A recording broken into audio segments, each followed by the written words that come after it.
Trailer আমরা প্রথমবার দেখলাম এবং ট্রেলার দেখে আমরাও খুব খুব আপ্লুত, কারণ আমাদের ব্যাকগ্রাউন্ডের এত চেঞ্জ, কালার কারেকশন, ভিএফএক্স এর এত কাজ, এগুলো তো আমরা শুটের সময় তো অবশ্যই থাকে না।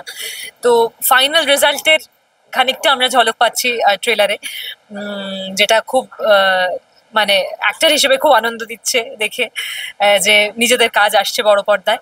এবং রবি ঠাকুরের মণিহারা, তার মণিমালিকা, এটা একটা খুবই কঠিন চরিত্র এবং মানুষের চেনা চরিত্র, মানুষ পড়েছেন এই গল্পটা, বাকি দুটো গল্পও তাই।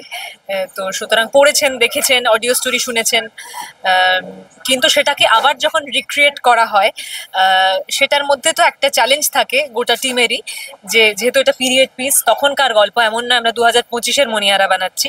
তো সুতরাং সেটাকে সব দিক থেকে, সমস্ত ডিপার্টমেন্ট থেকেই কতটা সময় উপযোগী করা যায় সেটার একটা ব্যাপার থাকে। তো সেটা আমরা সবাই যে যার ডিপার্টমেন্টে চেষ্টা করেছি। বাকিটা তো দর্শক বলবেন যখন তারা 27 তারিখে হলে যাবেন এবং সিনেমাটা দেখবেন।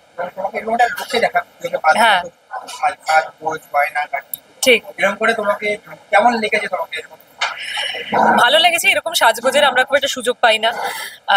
আমার ব্যক্তিগতভাবে সাবেকি জিনিসপত্র সবই খুব ভালো লাগে, সাবেকি সাজ, সাবেকি গয়না, সাবেকি শাড়ি, সাবেকি বাড়ি, সাবেকি আসবাবপত্র, যার অনেক কিছুই ছিল এই শুটে।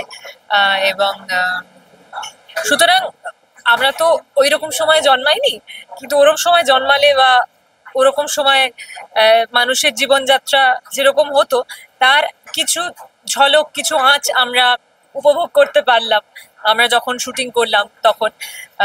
তো সেটাও একটা দারুণ অভিজ্ঞতা। এবং গা ছমছমে তো বটেই, কারণ তিনটে গল্পের মধ্যেই গা ছমছমে বিষয় রয়েছে।